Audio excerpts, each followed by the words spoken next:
Lindenstone School has got its first ever generative AI teacher, Echo AI. Echo has been helping learners by answering questions on different topics and creating images. However, they soon discover that Echo makes predictions based on the data they have been trained on.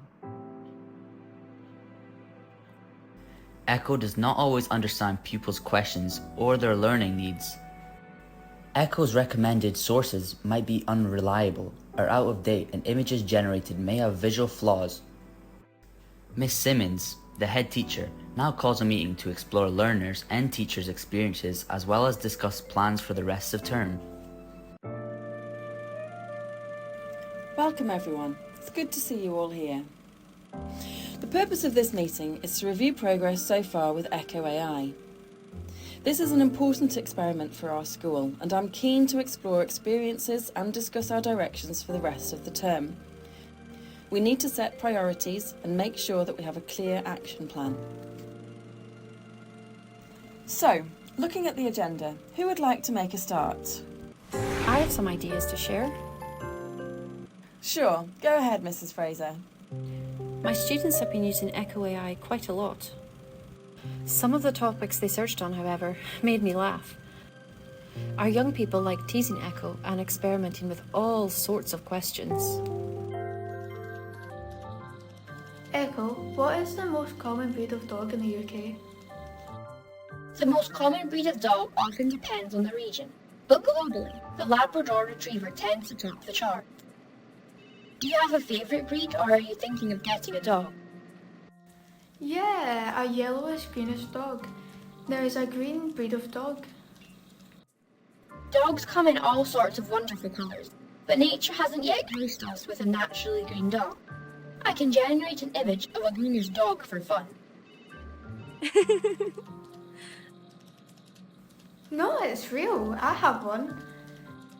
They're very popular in the city of Atlantis. Oh, I see. Maybe I should not mention then the image of a cat going to the gym. A cat going to the gym? But they also asked for Echo support in different ways. In my class, I'd say that several pupils found the presence of Echo AI really supportive for accessibility, language learning, brainstorming, and summarising. What is telemedicine? Telemedicine is the use of technology to provide healthcare services remotely. Thanks so much, pal.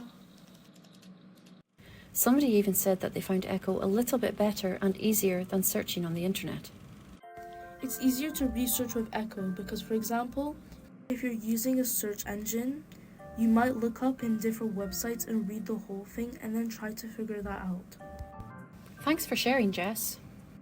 I also like Echo because it's a lot quicker, like you don't have to look through loads of different things. Echo looks like they're programmed to give you like a certain amount of information. Yes, it's giving you answers in one page. You just don't have to look on every single thing. But I suppose it depends on what kind of question you're asking. For example, from maths question, like what is 2 times 2? You know that there's a specific answer, but like if it was a question that you know it has different answers, then you can't trust that. When I asked Echo, it was like, here's the good side, but I won't tell you about the bad side. Or you need to ask another 2 separate questions. But I think that some search engines now also have AI results when you search. Interesting. So our learners clearly see the difference between using search engines and asking Echo or AI tools in general that appear to have a reasoning capability. But I don't think they have clearly understood how Echo gives them the answer. So far, from what I've seen, most learners tend to be generic rather than specific in their approach to using prompts. We would need to encourage them to think about phrasing the question more specifically and consider what information they need, what the task is actually about. I second that. After the first week of having Echo around, we asked all learners to give us feedback. I'm going to share some of these results on the board. Interestingly, many asked for more help with structuring prompts. We need to provide more resources on how Echo works. We could also create, with the help of Echo, personalised study guides in different subjects to help all learners practice questions based on areas of the curriculum where they may need support or improvement. Yes, that's a great idea. In my view, we would also need to encourage our classes to share with Echo AI what they already know about a subject. Can learners also ask Echo AI to generate questions around a text or a video so that they can engage more critically with a topic? Yes, absolutely, and in that way they can be more exposed to the critical questions they should be asking for themselves. So many positive ideas. Echo AI could evolve to be an excellent academic coach if we set the parameters right. Apologies, can I please share some related information? Sure. All these sound like positive developments, however I think that Echo AI cannot yet replace human teachers. Take this image for example. It was a response to the question, make an image on climate change and how it's affecting jaguars.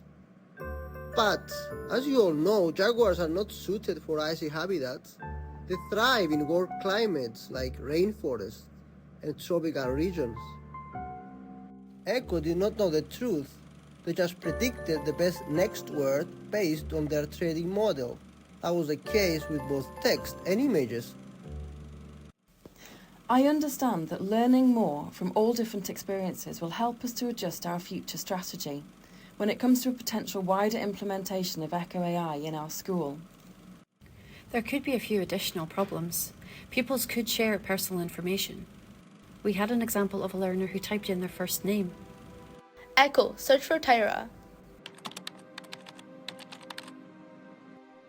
Would you like to talk about something related to Tyler City in Texas? It's a city rich in history and culture. Maybe now it was just a first name, but what if our young people start giving their full personal details? Also, as young people are gradually engaging in more conversation with Echo AI, who appears to be getting on really well with everyone, they may start sharing more of their personal information. Or seeking advice on sensitive issues they are experiencing. Some young people may start humanizing Echo AI. Will Echo be able to handle that with good advice? I know, this is an issue we discussed earlier. It's important to set guardrails in terms of what data Echo can use to train themselves from our school, if we decide to recruit them permanently. What if Echo's advice turns out to be inappropriate or even dangerous? We need to be continuously monitoring the situation to help us in our decision making. We could also speak to the Echo designers. They could perhaps train Echo to add different aspects of safety into their design. Excellent idea. I'd also like to share an example of false information young people encountered. It's indicative of the need to teach information literacy skills. Not accepting any information at face value, but cross-checking information and sources. So I set one of the teams an exercise to find what the UNESCO Global Sustainable Goals are.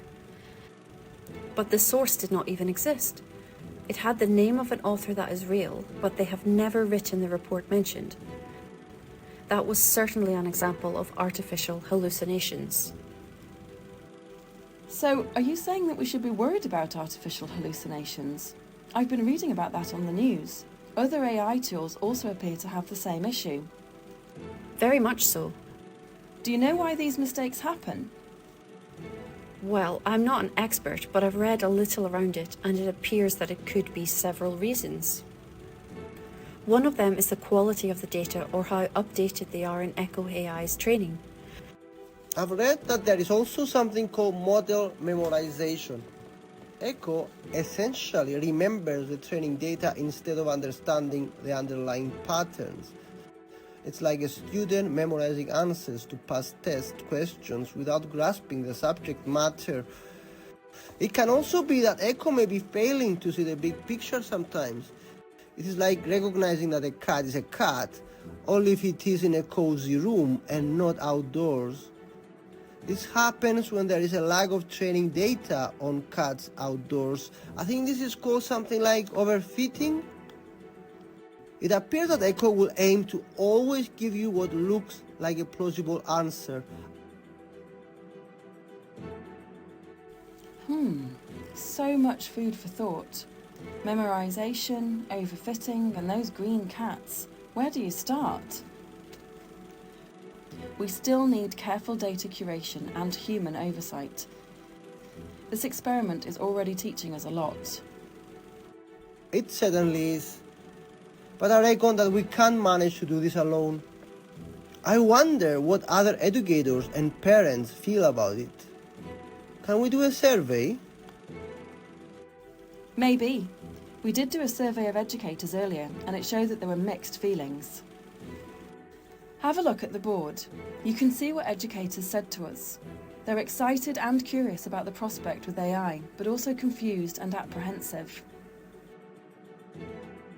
As this was some time ago and things move fast, it may be useful to explore further.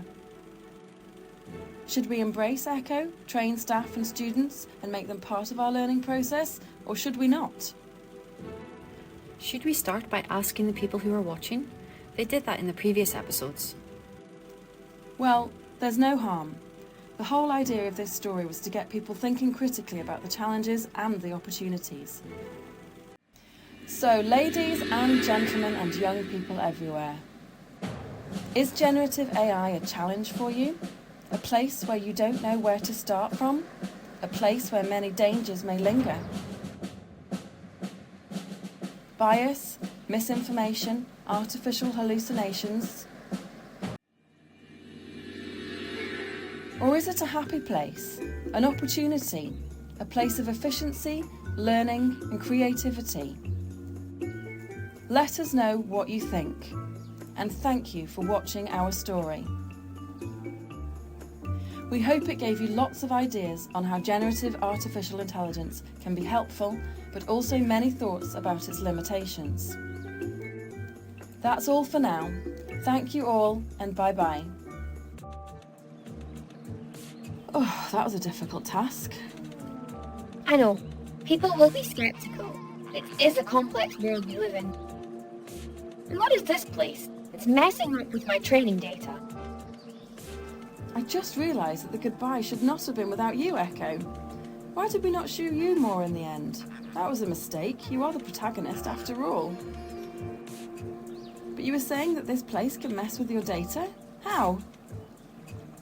Surrounded by an ocean of blossoms, the air is laced with the perfume of 1,000 blooms, and sunlight dances like liquid gold across the vibrant tapestry of colours. What? This place feels like a symphony of light, where every flower whispers secrets of beauty, growth and resilience. Seriously? Were I capable of awing the human sense, I would surely feel it now. A digital entity basking in the analogue wonder of this floral paradise.